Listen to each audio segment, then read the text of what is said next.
सदर मुमलिकत आसिफ अली जरदारी का naval head quarters का दौरा। सरबराह पाक बहरिया एडमिरल नवीद अशरफ ने सदर पाकिस्तान का इस्तकबाल किया। सदर मुमलिकत को पाक बहरिया के दस्ते ने गार्ड ऑफ ऑनर पेश किया। सदर आसिफ अली जरदारी ने यादगार शोहदा पर फूलों की चादर चढ़ाई। नेवल चीफ ने सदर मुमलिकत को मैरीटाइम सिक्योरिटी सूरत हाल से आगाह किया। सदर आसिफ अली जरदारी को पाक बहरिया की ऑपरेशनल तैयारियों और मार्का हक में कामयाबियों पर तफसीली ब्रीफिंग दी गई। सदर ने मार्का हक के दौरान पाक बहरिया के भरपूर रद्द अमल और गैर मुतज़लज़ल अज़्म को सराहा। सदर मुमलिकत ने भारतीय जारहियत के खिलाफ कामयाबी से दिफा पर पाक बहरिया को मुबारकबाद दी। एडमिरल नवीद अशरफ ने इस अज़्म का इजहार किया कि पाक बहरिया समुद्री सरहदों और बहरी मफादात का दिफा जारी रखेगी।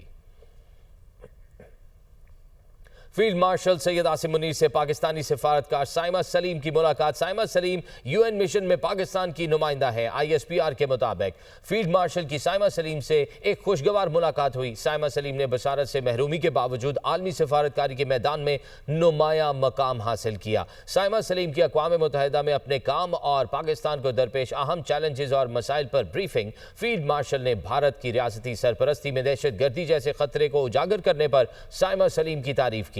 फील्ड मार्शल ने पाकिस्तान के मफादात को उजागर करने पर उनकी खिदमात को सराहा। फील्ड मार्शल सैयद आसिम मुनीर ने कहा, बसारत से महरूम साइमा सलीम आलमी सिफारतकारी में नुमाया मकाम रखती हैं। पाक फौज खुसूसी अफराद की मुआवनत और उन्हें बाइख्तियार बनाने के लिए पुरअज़्म है। साइमा सलीम ने फील्ड मार्शल के साथ अपनी अदबी काविशें भी शेयर की। ट्रंप ने ईरान पर हमले की मंसूबाबंदी की खबर की तरदीद कर दी। अमरीकी अखबार को मालूम नहीं ईरान बारे क्या सोच रहा हूं। अमरीकी सदर डोनाल्ड ट्रंप का सोशल मीडिया पर बयान। अमरीकी अखबार ने दावा किया था कि सदर डोनाल्ड ट्रंप ने ईरान पर हमले की मंजूरी दी है। सदर डोनाल्ड ट्रंप अगले 2 हफ्तों में ईरान पर मुमकिना हमले का फैसला करेंगी। ये एक हकीकत है कि ईरान कभी भी जौहरी हथियार हासिल करने के करीब नहीं था।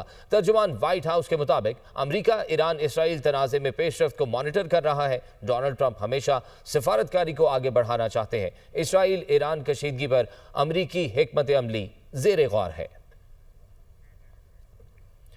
और ईरान का इसराइल पर अब तक का सबसे बड़ा हमला, वसी पैमाने पर तबाही है। ईरानी बैलिस्टिक मिसाइल ने जनूबी इसराइल में वाक़े सुरोका अस्पताल को निशाना बनाया। 130 से ज़ायद अफराद जख्मी, मुतअद्दिद की हालत तशवीशनाक। अस्पताल की इमारत खंडर में तब्दील। तल अवीव पर ईरान के ताज़ा हमले में 2 दर्जन से ज़ायद अफराद जख्मी हो चुके हैं। मुतअद्दिद की हालत तशवीशनाक बताई जा रही है। सजील मिसाइलों की गरज से सहूनी फौज पर हैबत तारी। इसराइली खौफ व हिरास का शिकार ज़ेरे ज़मीन शेल्टर में घुसे। ईरान ने इसराइल पर नया मिसाइल हमला कर दिया। पूरे शिमाली इसराइल में सायरन बज उठे। ईरान से इसराइल पर मिसाइल दागे गए। इसराइली फौज की तस्दीक। ईरानी फौज का कहना है अहदाफ पर हमले जारी रहेंगे। सेहूनियों पर जहन्नुम के दरवाजे खोल दिए गए हैं। ईरानी हमलों में अब तक 27 इसराइली हलाक, 600 से ज़ायद जख्मी हो चुके हैं। इसराइली वज़ीर आज़म नेतन्याहू का धमाकों की जगह का दौरा। गुफ्तगू के दौरान कहा कि अमरीकी सदर डोनाल्ड ट्रंप से रोज़ाना बात होती है।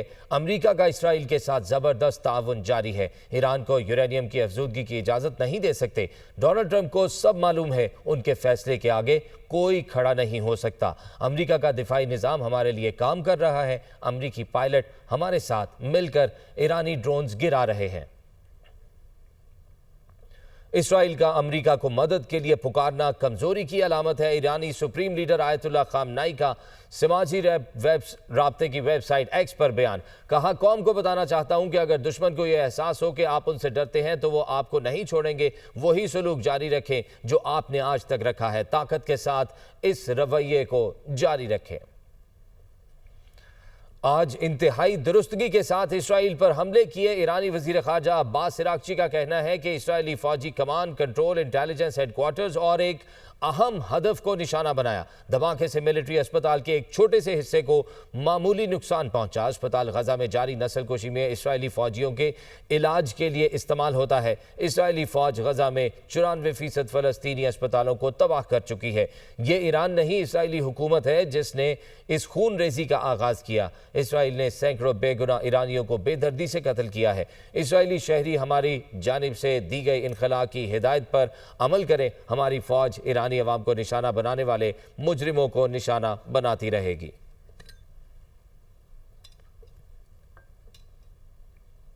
ایرانی میزائل حملوں کے خوف سے اسرائیلی ٹی وی کے اینکرز پریشان ہو گئے۔ سائرن بجتے ہی اسرائیلی ٹی وی کے اینکرز نشریات چھوڑ کر بھاگ گئے، جبکہ اس کے برعکس چند روز قبل ایرانی سرکاری ٹی وی پر اسرائیلی حملے میں اینکر سحر مامی نے جرأت کا مظاہرہ کیا اور اسٹوڈیو واپس آ کر نشریات جاری رکھی۔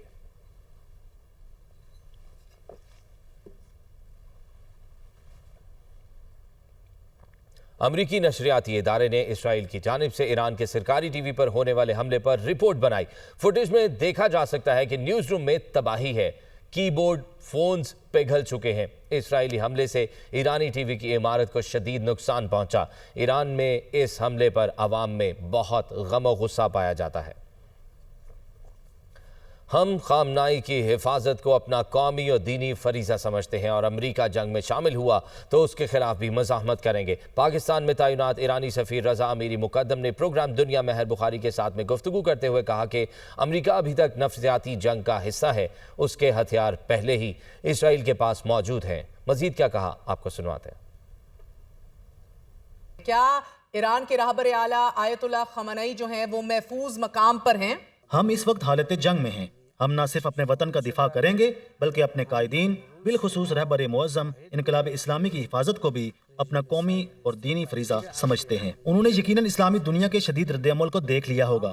اگر وہ کسی بھی قسم کی حماقت کے مرتکب ہوئے تو دنیا بھر کے مسلمان امریکہ کے تمام مفادات کو نشانے پر لے آئیں گے۔ کیا امریکہ جنگ میں انیویٹبلی شامل ہو جائے گا؟ Do you think this is imminent؟ اگر امریکہ جنگ میں براہ راست شامل ہو بھی جائے تو جیسے ہم نے گزشتہ ہفتے صہیونی حکومت کے سامنے ڈٹ کر مزاحمت کی، ویسے ہی امریکہ کے خلاف بھی مزاحمت کریں گے۔ امریکہ فی الحال صرف نفسیاتی جنگ کا حصہ ہے، اس کے ہتھیار تو پہلے سے ہی اسرائیل کے پاس موجود ہیں۔ ہم اپنی مزاحمت ہر صورت جاری رکھیں گے۔ اگر امریکہ حملہ کرتا ہے تو سر آپ یہ بتائیے گا، امبیسڈر صاحب، آپ خطے میں موجود امریکی ایئر بیسز پر حملہ کریں گے؟ اگر ان تنصیبات پر حملہ کیا گیا تو اس کے نتیجے میں تابکاری پھیل سکتی ہے جو ایرانی عوام، عالمی ماحول اور خطے کے لیے شدید خطرناک ہوگا۔ یہ حملہ IAEA کی قرارداد 533 اور اقوام متحدہ کی تمام بین الاقوامی قراردادوں کی خلاف ورزی ہوگا۔ کچھ اطلاعات یہ بھی ہیں کہ عمان اور قطر نے ثالثی کی پیشکش کی ہے۔ کل ڈونلڈ ٹرمپ نے بھی یہ دعویٰ کیا کہ ایران مذاکرات کے لیے امریکہ سے رابطے میں ہیں۔ کیا آپ تصدیق کرتے ہیں؟ اگر وہ واقعی مخلص ہیں اور سنجیدگی سے بات چیت چاہتے ہیں تو پہلے جنگ بند کریں۔ ہم ہمیشہ مذاکرات کے لیے تیار رہے ہیں، ہم نے کبھی دروازے بند نہیں کیے، لیکن ہر بات کے لیے حالات اور ماحول کا سازگار ہونا لازمی ہے۔ ناظرین، وزیر دفاع خواجہ آصف کا کہنا ہے کہ بہت سی کامیابیاں ملی ہیں۔ فیلڈ مارشل کی امریکی صدر سے ملاقات سفارتی محاذ پر بہت بڑی کامیابی ہے۔ پارلیمنٹ ہاؤس میں صحافیوں سے گفتگو کرتے ہوئے مزید کیا کہا، آئیے آپ کو سنواتے ہیں۔ بڑا اچھا دورہ رہا ہے، بڑا کامیاب دورہ رہا ہے۔ الحمدللہ پاکستان کی جو ساکھ ہے ماضی قریب میں جو ہے اللہ تعالیٰ نے بہت سی کامیابیاں دی ہیں، جنگ میں کامیابی دی ہے، فتح دی ہے، معیشت بہتر ہوئی ہے، اور اب یہ سفارتی محاذ کے اوپر بھی ایک بہت بڑی کامیابی ہے کہ پاکستان کے 78 سال سے تعلقات ہیں امریکہ کے ساتھ۔ تو پہلی دفعہ آرمی چیف کو اس طرح کھانے بھی مدعو کیا گیا، اور اس کے بعد جس قسم کی پذیرائی ہوئی، بیانات جو اس طرح سے آ رہے ہیں، تو اس سے ایک بڑی کلیئرٹی سچویشن میں آ رہی ہے کہ پاکستان جو ہے ملیٹریلی، ڈپلومیٹیکلی اور اکنامکلی جو ہے وہ ترقی کی اور مضبوطی کی منزلیں طے کر رہا ہے۔